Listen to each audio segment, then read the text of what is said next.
राजा परीक्षित ने कहा कि तुमको जाना पड़ेगा। कलयुग ने कहा भगवान कुछ स्थान दे दीजिए, मैं वहीं रहूंगा। और 5 स्थान कलयुग को प्रदान किए गए। द्यूतम पानम स्त्रिय सूना यत्रा धर्मश्चतुर्विध पुनश्चयाचमानाय जात रूप मदात प्रभु। 5 स्थान हैं कलयुग के। द्यूतम यानी कि जुए में, पानम यानी कि मदिरा पान भक्ष भक्ष तामसी भोजन के सेवन में, द्यूतम पानम स्त्रिय पर स्त्री संग पर पुरुष संग में, सूना यानी कि हिंसा में, हिंसा कलेश में कलयुग का निवास। और 5म स्थान है बिना मेहनत के कमाया गया धन, बिना परिश्रम के कमाया गया धन।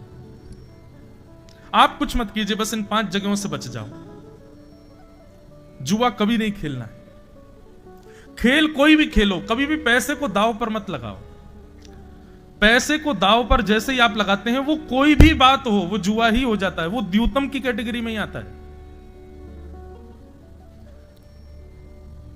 द्यूतम, जहां भी आप लक्ष्मी को दांव पर लगाते हो, वही पूरा जो संदर्भ है वो जुआ बन जाता है, उसमें कलयुग का निवास है। दूसरा आता है पानम, मदिरा पान, भक्ष भक्ष सेवन, मांस भक्षण, इसमें भी कलयुग का निवास है। बंधुओं, हमारे देह को देवालय कहा गया है। देवालय मतलब मंदिर। और जब पता हो कि यह मंदिर है तो मंदिर को अपवित्र नहीं किया जाता। इस देह को भी आप अपवित्र मत करो, कुछ भी लेकर के, कुछ भी पी करके, कुछ भी खा करके। हम लोग ऐसे हैं कि अरे शरीर हमारा, जीव हमारी, मुख हमारा, पैसे हमारे, हम चाहे खाएं चाहे पिएं चाहे कुछ करें। कूड़ादान बना दिया हमने, सब ले लेते हैं भीतर। ऐसा नहीं, हमारे चित्त में ठाकुर जी बैठे हैं। स्वयं भगवान कृष्ण गीता में कहते हैं, सबको ये श्लोक याद है, ईश्वर सर्वभूतानां हृदय सेर्धुन तिष्ठति, सबके चित्त में मेरा निवास है। तो जब पता है कि चित्त में ठाकुर जी बैठे हैं, आप कुछ भी लोगे तो वो उनको ही जाएगा और उसका दुष्परिणाम भोगना पड़ेगा, दुष्प्रभाव भोगना पड़ेगा। तो द्यूतम पानम, पर स्त्री पर पुरुष संग, हिंसा और बिना मेहनत के कमाया गया धन, ये 5 स्थान हैं कलयुग के। इनसे बच जाओ बस। राजा परीक्षित ने ये 5 स्थान दिए, लेकिन राजा परीक्षित स्वयं भटक गए। वापस लौट करके अपने राजमहल में आए, आकर के जरासंध का मुकुट अपने सिर पर पहन लिया, जो कि तहखाने में रखा था। अनीति के धन का जैसे ही उपयोग किया, तुरंत कलयुग ने मस्तिष्क पर प्रहार कर दिया। बंधुओं, कलयुग का जो आक्रमण स्थल है वो आपका चित्त है।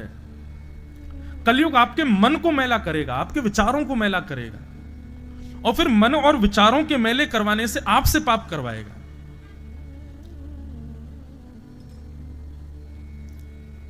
इसीलिए कहते हैं ये दशांश दान करो, 10वां हिस्सा दान किया करो, यहां इतना आश्रम में दे दो, इतना संतों को बांट दो, असहाय लोगों को दे दो। क्यों? ये बांटने का विधान क्यों है? ताकि हमारे धन में जो अंश कलयुग का हो वो निकले, वो जाए। राजा परीक्षित ने जैसे मुकुट पहना, मस्तिष्क में आकर के आक्रमण कर दिया कलयुग ने। और राजा परीक्षित आज आखेट को वन में गए। आखेट कहते हैं शिकार को, शिकार करने वन में गए। आज तक राजा कभी नहीं गए, पहली बार आज आखेट को वन में गए। सब लोग चौंक गए, बोले राजा परीक्षित कैसे जा रहा है? इनके यहां तो हिंसा करना मना है, आज राजा परीक्षित स्वयं जा रहे हैं। यही तो कलयुग का प्रभाव है। जो आपके परिवार खानदान पुश्तैनी में कभी ना किया गया हो, वो काम भी जो आपसे करवा दे, वो कलयुग है। जो आपके दादा परदादा पीढ़ी दर पीढ़ियों ने नहीं किया, वो आप करने लग गए। दुष्कर्म, समझो ये कलयुग आ गया है। कलयुग के बहुत सारे रूप हैं बंधु, कहां तक बताएं। हर दिन एक नया वेरिएंट आ जाता है इसका भी। जैसे कोविड हर साल एक नया रूप धारण करता है, ऐसे कलयुग हर दिन एक नया रूप धारण करता है। किस किस से बचोगे? कहीं ना कहीं तो फंसेंगे। पर ये 5 स्थान जो मैंने अभी बताए, इनमें आपका प्रवेश नहीं है तो कलयुग आपके ऊपर आक्रमण नहीं कर सकता। आप बचे रहोगे इससे।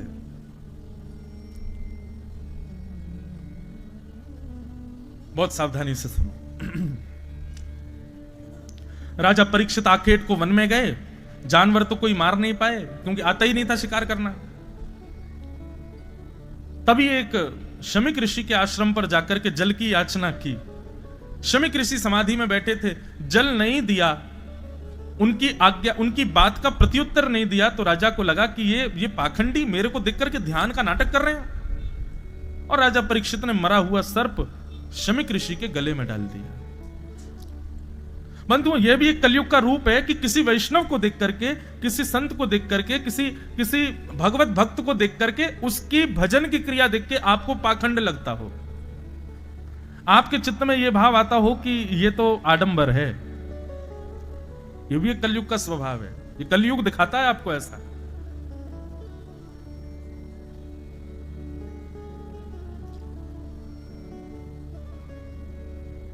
और छाके राजा मधुकर शाह, बहुत सावधानी से सुनो आप लोग, बिल्कुल शांति का परिचय दे करके सुनो, तो हम भाव से सुनाएं, नहीं पर हम जल्दी जल्दी अभी कृष्ण जन्म कर देंगे। भाव से सुनो सब लोग। और छाके राजा मधुकर शाह बड़े परम वैष्णव थे। एक दिन मधुकर शाह का नियम क्या था कि उसने अपनी सेना को नगर के चारों ओर बैठा रखा था, और हर राजा बैठा था, लेकिन हर राजा सुरक्षा के लिए बैठाता था। पर मधुकर शाह ने क्या कर रखा था, सेना के लोग बैठा रखे थे और सबके हाथ में पुष्प और पूजन का थाल रहता था। बोले कि हमारे ओरछा के आसपास से भी कोई संत जाए ना, तो जाकर के माला पहनाना, तिलक करना, दक्षिणा देना, और उन पर अवकाश हो तो उनको ससम्मान लेकर के राजभवन में आना। इसके लिए सेना बैठा रखी थी। वो सेना कोई शस्त्र लेके नहीं बैठती थी, संतों की सेवा के लिए बैठती थी। कुछ लोगों ने कहा कि ये सब राजा का आडंबर है, ये जबरदस्ती सबकी नजरों में बढ़िया बनने के लिए ये सब नाटक करता है। यदि इतना ही इसको वैष्णव रूप में आसक्ति है तो हम एक काम करते हैं। कुछ लोगों ने क्या किया, एक गधे को पकड़ा, उसके गले में कंठी माला बांध दी, गले को उर्दपुंड लगा दिया, तिलक विलक लगा के, पीला पीला चंदन लगा करके बढ़िया, और गधे को छोड़ दिया ओरछा में। द्वारपालों को सख्त आदेश थे राजा के, गले में कंठी माला और माथे पर तिलक जिसके दिख जाए मुझे तुरंत अंदर आके संकेत कर देना, मैं आके उसका सम्मान करूंगा। अब जब द्वार के सामने से गधा जा रहा था तिलक लगा के और कंठी माला पहन के, द्वारपालों ने कहा भाई है तो गधा, लेकिन राजा की आज्ञा है। दौड़े दौड़े द्वारपाल गए, राजा ने देखा अच्छा कोई संत आए हैं, कोई वैष्णव आए हैं। बोले महाराज कंठी माला गले में है, सिर पर तिलक है, लेकिन संत वैष्णव नहीं है। बोले तो फिर कौन है? बोले आप स्वयं चल के देख लो। सब हंसी उड़ा रहे थे, सब हंस रहे थे, सब ताली बजा बजा करके हंस रहे थे गधे को देख के।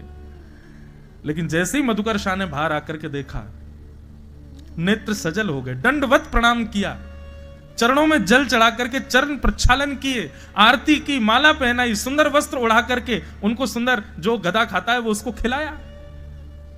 सब लोग देख करके हैरान हो गए, बोले राजन ये स्थिति आपकी कैसे, आपने क्या देखा उसमें? वो एक गधा था। तब राजा बोले कि गधा था लेकिन माथे पर तिलक था और गले में कंठी माला थी। मैं तो इस बात से भावुक हो गया कि मैं ऐसे नगर का राजा हूं जहां मानव नहीं जानवर भी भक्त हैं, जानवर भी ठाकुर जी के उपासक हैं। तो ये बात हमने क्यों सुनाई?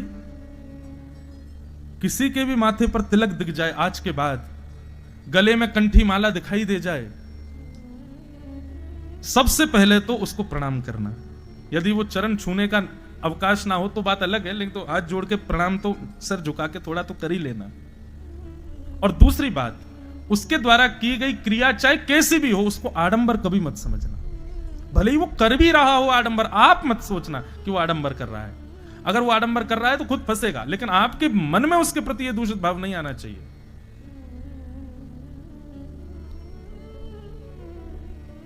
ये कुछ नियम है, इनका पालन करना। तो राजा परीक्षित ने, शमीक ऋषि ध्यान में बैठे थे और राजा परीक्षित ने जाके कहा मुझे जल की प्यास लगी है, पानी दीजिए। शमीक ऋषि ध्यान में बैठे थे, प्रत्युत्तर नहीं दे पाए। तो राजा परीक्षित को लगा बताओ आडंबर कर रहे हैं, नाटक कर रहे हैं, मेरे आगे पाखंड करते हैं। अरे चक्रवर्ती सम्राट तुमसे जल मांग रहा है और तुम अभी भी ध्यान में बैठे हो। मरा हुआ सर्प बाण से उठा करके गले में डाल दिया। यही तो कलयुग करवाता है। राजा परीक्षित वहां से लौट के चले गए। शमीक ऋषि के गले में मरा हुआ सर्प, यह समाचार जैसी शमीक ऋषि के पुत्र को पता चली कि मेरे पिता के गले में मरा हुआ सर्प राजा परीक्षित ने डाल दिया, परीक्षित के इस दुष्कर्म को शमीक ऋषि के पुत्र श्रृंगी ने अपने हाथ में जल लिया और जल लेकर के श्राप दे दिया।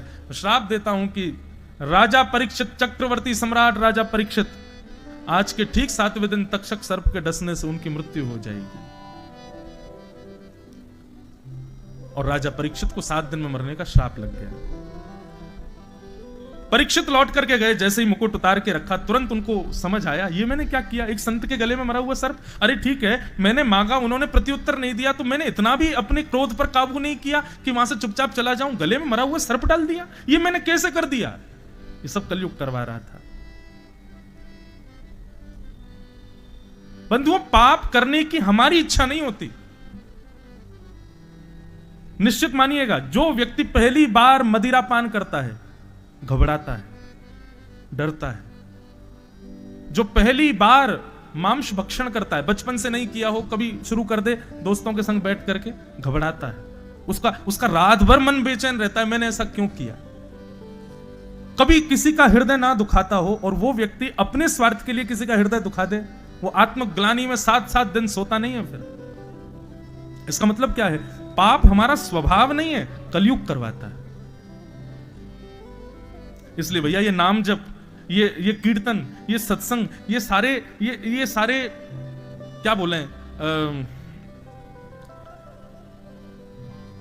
कोविड आया था तो कोविड में वो थे ना प्रोटोकॉल्स, क्या मास्क लगाओ, हैंड सैनिटाइजर साथ में रखो, और क्या था, हाँ 2 फीट का डिस्टेंस रखो, और हाथ तक भाई साहब वैसे तो ऐसे ही धो लेते, लेकिन कोविड में सब यूं धोते थे हाथ पीछे ऊपर, और पानी गुनगुना पियो, काढ़ा पीते रहो, ये सब प्रोटोकॉल हम लोग पालन कर रहे थे ताकि वायरस हमको ना लगे।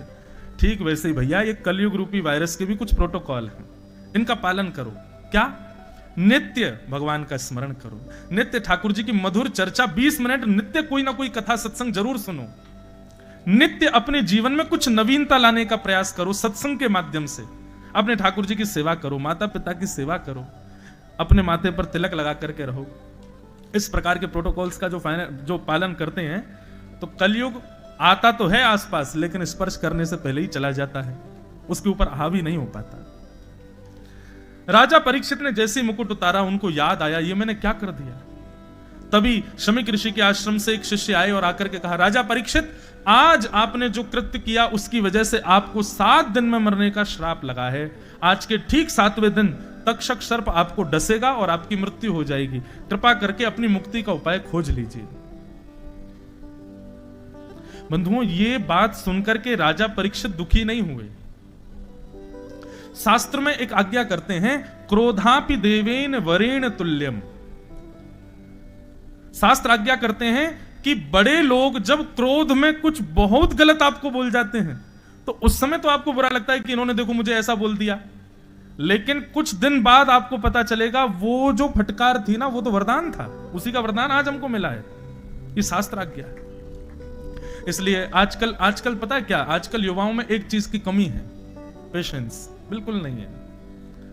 माता पिता कुछ कह ही नहीं सकते, एक शब्द नहीं बोल सकते, ये गलत है। प्रयास किया करो कि माता पिता की डांट पड़े, थोड़ी फटकार पड़े, माता जी कभी घूसा घूसा मार दे करें। आप तो सब खंडवा आदि के रहने वाले हो, हम तो ब्रजवासी हैं भैया। ब्रज में तो कुटाई अलग ही हो गए बालकन की। जहां ठाकुर जी नहीं छोड़े यशोदा मैया ने, तो हम तो सामान्य बालक है।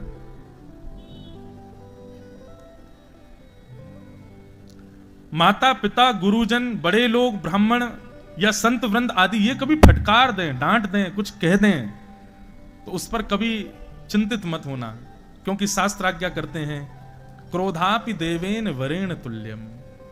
ये बड़े लोगों का जो क्रोध होता है वो देवतुल्य वरदान के समान होता है, उसको स्वीकार करना चाहिए। राजा परीक्षित आनंदित हो गए, अपने पुत्र जन्मेजय को राज्य गद्दी पर बैठा दिया। पत्नी से बोले, देवी मैं बहुत खुश हूं, अब तुम सब राजपाट संभालो, मैं जा रहा हूं। देवी बोली, मरने की बात सुन के खुश कौन होता है? 7 दिन में मरने का श्राप लगा, आप इतने प्रसन्न क्यों हो? राजा परीक्षित बहुत सुंदर बात कहते हैं, बोले, देवी संसार में किसी भी व्यक्ति को नहीं पता कि उसके प्राण कब निकलेंगे। हमारा अगला क्षण भी अंतिम हो सकता है। लोग कहते हैं कि मेरी जॉब लग गई, अब मैं इतना कमाऊंगा, कल को मेरा प्रमोशन होगा, मेरी सैलरी और बढ़ जाएगी, जब मेरी सैलरी इतनी हो जाएगी खंडवा में एक घर बनाऊंगा, घर बन जाएगा, माता पिता को ले आऊंगा, फिर एक बढ़िया सी कन्या से ब्याह कर लूंगा, मेरे 2-3 बालक होंगे, उस वाले स्कूल में पढ़ाऊंगा, इंदौर में फिर कॉलेज कराऊंगा, मुंबई भेज दूंगा, आउट ऑफ इंडिया पढ़ेंगे। ये सब विचार कर लेता है एक साधारण सी जॉब लगने पर। रात कोई सोए, अटैक आ गया, सुबह बचे ही नहीं। कहां रह गया वो घर, कहां रह गई वो जॉब, कहां रह गई वो सैलरी। हमारे अंत का पता नहीं है, कभी भी हो सकता है। पर राजा परीक्षित कहते हैं, देवी एक ब्राह्मण ने कहा है कि 7 दिन बाद तक्षक सर्प के डसने से मेरी मृत्यु होगी, तो इसका मतलब इन 7 दिनों में भी यदि मेरी मृत्यु पहले आने वाली होगी तो पहले नहीं आएगी। कल अगर मैं पहाड़ से गिर भी जाऊं तो नहीं मरूंगा, क्योंकि ब्राह्मण की बात सत्य होगी, 7 दिन बाद ही मरूंगा मैं। मतलब मुझे पता है कि 7 दिन से पहले मेरा कोई बाल बांका नहीं कर सकता, इसलिए मैं 7 दिन का हर क्षण ठाकुर जी को अर्पित करूंगा। हम लोगों को तो 1 घंटा भजन कर लिया, बोले 1 घंटा कर लिया, अब संसार के काम कर लो, क्योंकि अभी हमें ये विश्वास है ना कि अभी शाम भी तो है, कल भी तो है, कल कर लेंगे बचा हुआ। लेकिन हमें क्या पता कि कल तक हम जीवित रहेंगे कि नहीं। इसलिए कहते हैं हर श्वास भजन करते रहो, कोई भी श्वास अंतिम हो सकती है। पर राजा परीक्षित कह रहे हैं कि 7 दिन से पहले मेरी अंतिम श्वास नहीं आएगी। इस बात की मुझे प्रसन्नता है। अब 7 दिन में जितने क्षण होंगे, हर क्षण ठाकुर जी को याद करके मैं व्यतीत करूंगा, इसलिए मैं प्रसन्न हूं। एक और बात बंधु, वैष्णव जो होते हैं ना, आप लोग ये कह रहे होंगे 4 दिन से वैष्णव, ये है क्या वैष्णव?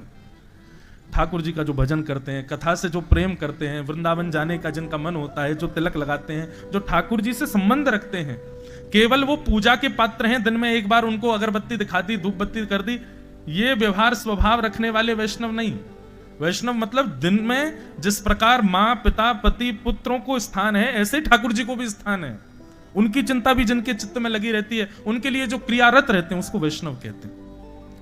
तो जब आप वैष्णव बन जाते हो ना, तो बंधु आपके चित्त से, आपकी बुद्धि से नकारात्मक स्थिति चली जाती। मतलब अब सगुन नहीं मानते वैष्णव लोग।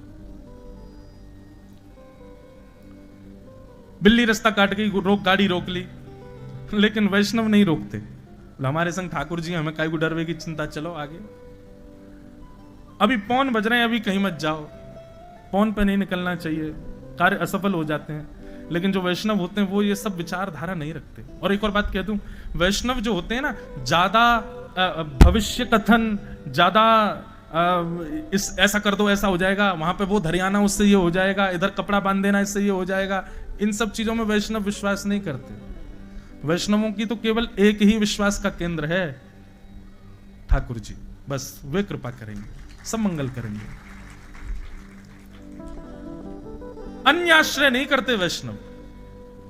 हम महाकाल भी जाते हैं ना, तो महाकाल भगवान से भी यही प्रार्थना करते हैं, हे महाकालेश्वर भगवान, आप कृपा कर देना, आप सबकी मनोकामना पूरी करते हो, मेरी भी करो। क्या मुझे ठाकुर जी पहले से ज्यादा प्रिय लगने लग जाएं, ऐसी कृपा करो। हे ओमकारेश्वर भगवान, ऐसी कृपा करो कि हम ठाकुर जी के और समीप पहुंच जाएं। हे वैष्णो देवी मैया, सब देवी देवताओं से हम तो यही मांगते रहते हैं। अभी हमारी कथा 1 तारीख से बागेश्वर धाम में, तो माँ के महाराज जी तो है ही, फिर वो तो वो कभी कभी कहते हैं, बोले आप अर्जी लगाया हो। मैंने कि आप ही लगा दो कि ठाकुर जी हमको मिल जाएं, बस यही अर्जी चाहिए। और जीवन में क्या मिले क्या ना मिले इसकी कोई परवाह नहीं। कभी ज्योतिषी से ये पूछा आपने कि भैया ऐसे नक्षत्र ग्रह बताओ, कि हम ये तो पूछ लेते हैं जॉब अच्छी कब शुरू हो जाएगी, बच्चे का ब्याह कब का हो जाएगा। कभी ज्योतिषी से ये दिखवाया कि भैया ये बताओ ठाकुर जी कब मिलेंगे हमको? कभी नहीं पूछा, किसी ने नहीं पूछा होगा, ये मैं गारंटेड कह रहा हूं। स्पेशली 500 रुपए दक्षिणा देखे ज्योतिषी से तो पूछवा। जब भविष्य में सब है तो यह भी तो होगा। और मैं एक बात सत्य कहूं, आप जिस दिन किसी भविष्य कथन करने वाले से या इस प्रकार के ये ज्योतिष आदियों में, ज्योतिष भगवान के नेत्र हैं, वो गलत नहीं है, वो पूर्ण सत्य है। सुखदेव जी का आगमन हुआ, वेद व्यास जी के सुपुत्र, त्वम द्वष्ट वर्षः, आयु कितनी है उनकी? बोले 8 वर्ष के, 16 वर्ष के हैं, पर देखने में ऐसे लगते हैं जैसे मानो 8 वर्ष का कोई बालक है। सुखदेव जी महाराज आकर के आसन पर बैठ गए, और आसन पर जैसे ही बैठे सब लोग सोचने लगे छोटा बालक। परीक्षित के मन में आए नन्हा सा बालक। तभी किसी ऋषि ने आगे कहा, बोले नन्हे बालक नहीं, साक्षात सुखदेव जी महाराज हैं, ज्यादा समय व्यर्थ मत करो, चरण